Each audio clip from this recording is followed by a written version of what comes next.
മക്കൾസ് important ആയിട്ടുള്ള ഒരു question ആണ് അസ്ലം സാർ പറയാൻ പോകുന്നത്. പഠിക്കാതെ പോകരുത്. സർഫസ് ടെൻഷൻ പ്രതലബലം 100% ഉറപ്പാ ചോദിച്ചിരിക്കും. മക്കളെ എക്സാമിന് ഇങ്ങോട്ട് ചോദിക്കുകയാണ്, ഒരു ഗ്ലാസ്സിൽ വെള്ളം എടുത്തിട്ടുണ്ട്, അതിന്റെ മുകളിൽ ബ്ലേഡ് വെച്ചാൽ അല്ലെങ്കിൽ പ്രാണികളൊക്കെ നടന്നു പോകാനുള്ള കാരണം എന്താണെന്ന് തന്നെ ചോദിക്കുകയാണെങ്കിൽ, ഒരു മാർക്കിന് ചോദിക്കുകയാണെങ്കിൽ എഴുതി വെക്കുക സർഫസ് ടെൻഷൻ പ്രതലബലം. അതെന്തുകൊണ്ടാണ് നടക്കുന്നത് എന്നുള്ളതിന്റെ ഡെഫിനിഷൻ ഞാനിവിടെ കൊടുത്തിട്ടുണ്ട്. ആ ഡെഫിനിഷൻ ഒന്ന് ചുരുക്കി പറയാം. എടാ മക്കളെ, വാട്ടർ മോളിക്യൂൾസിന്റെ തന്മാത്രകൾ തമ്മിൽ അഥവാ വാട്ടർ മോളിക്യൂൾസ് വളരെ എന്തുണ്ടാവും, അടിയിൽ ഭയങ്കര അട്രാക്ഷൻ ഉണ്ടാവും. ഈ ഒരു അട്രാക്ഷൻ മൂലം പരസ്പരം അങ്ങോട്ടുള്ള അട്രാക്ഷൻ മൂലം മുകളിൽ ഒരു പാട പോലെ പ്രവർത്തിക്കും.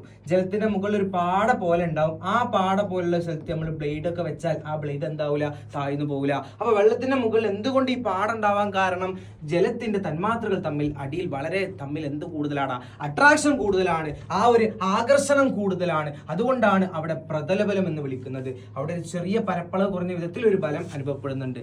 മറക്കരുത്, പഠിച്ചിട്ട് പോകണം, ഇമ്പോർട്ടൻ്റ് ആണ്. മക്കളെ ലൈക്ക് ചെയ്യുക, ഫ്രണ്ട്സിനൊക്കെ ഷെയർ ചെയ്യുക, സെറ്റ് എന്ന് കമന്റ് ചെയ്യുക.